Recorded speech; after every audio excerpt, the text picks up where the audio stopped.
مسئلہ بیان کرتے ہیں واشنگ مشین میں ہم کپڑے دھوتے ہیں، کیا یہ کپڑے پاک ہے یا ناپاک ہے؟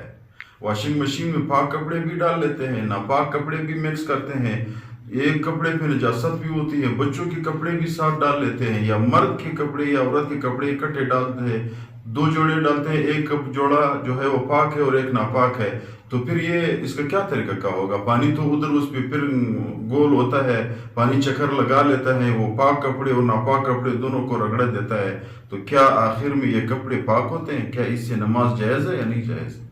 تو مسئلہ یہ ہے میرے بھائیوں، یہ مسئلہ ہر بندے کو، ہر عورت کو ذہن میں ہونی چاہیے۔ جب واشنگ مشین میں کپڑے ڈال دیے، کپڑوں کو رگڑا دے دیا، کپڑے آپ کے ذہن میں یہ ہو گیا کہ یار پاک ہو گئے، صاف ہو گئے، دھو لیے، تو پھر کپڑے جب صاف ہو گئے، صاف ہونے کے بعد پھر اس کپڑوں پہ دوبارہ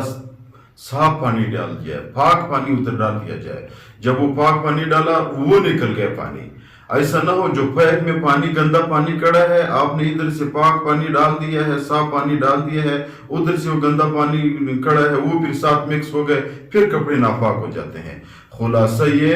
احتیاط نہیں، خلاصہ یہ لازمی ہے، احتیاط نہیں، یہ لازمی ہے کہ جب آپ نے 2 دفعہ کپڑے دھو لیے، تیسری دفعہ آپ اپنی مشین کو اطمینان کے ساتھ یقین کر لے کہ میرے مشین سے ناپاک پانی سب نکلے ہوئے ہیں، تیسری دفعہ اس پہ پانی ڈال دے، صاف پانی، پاک پانی ڈالے، پھر اس کو رگڑا دے دے، پھر وہ پانی نکال دے، تو پھر یہ کپڑے پاک ہوتے ہیں۔ ورنہ اس طرح جب ناپاک پانی پاک